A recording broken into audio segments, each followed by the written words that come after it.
How you doing, folks? Kenny Smith, Total Force Holdings again. So, the 38 Special, which we discussed earlier, was very much the dominant law enforcement cartridge for a very long time, but it wasn't without the people that didn't think it had enough power. And I'm not gonna argue with those people. I mean, the 38 Special is not an overly powerful cartridge. I mean, it's an old cartridge, which means there's a lot of old guns out there for it that won't necessarily handle the higher pressure levels needed to get the velocities that really give us the effect we want on target. So there has been really since the probably late teens, because it came to be in the 20s, we need the hot rod, the 38 Special, which, I mean, it makes sense. I mean, cops were dealing with early body armor and having to penetrate car bodies and all, and the 158 grain lead round nose 38 is not exactly a powerhouse by no means. So we need to get more out of this. We need to get more out of our service revolver. So Smith & Wesson, and I don't remember which ammunition maker. It was either Winchester or Remington.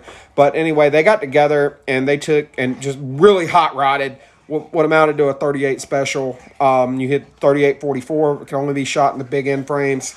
The Model 27 and 28 or the registered Magnums of the time. Registered Magnum or Highway Patrolman. And it was an end frame. And it was a beefed up 38 Special. But we could get more out of it. And we certainly don't want people to accidentally drop these 38-44s in their 38 Special and blow them up, right? So they come out with a 1/10 of an inch longer cartridge case and a dramatic increase in pressure to get the vaunted 357 Magnum. All right, we're back to Lucky Gunner right here, 357. All right, you notice we are not seeing so far any loading in either 2-inch or 4-inch that is not meeting the 12-inch standard. Oh, there's one. Oh, the Remington 125 semi-jacketed. Yeah, that right there is why I don't trust gelatin, because that Remington 125 semi-jacketed hollow point holds the record for the most one-shot stops in American law enforcement history. Multiple state police agencies referred to it as the lightning bolt, because that's about the effectiveness that it had on a human target. It was like it got hit by lightning.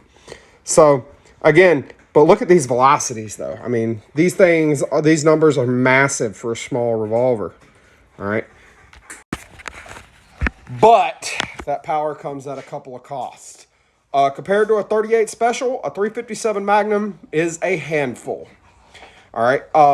I mean, I can shoot a 357. It's not a problem, but I've got quite a bit of upper body strength. So if you're not a physically strong person, a 357 is probably not for you.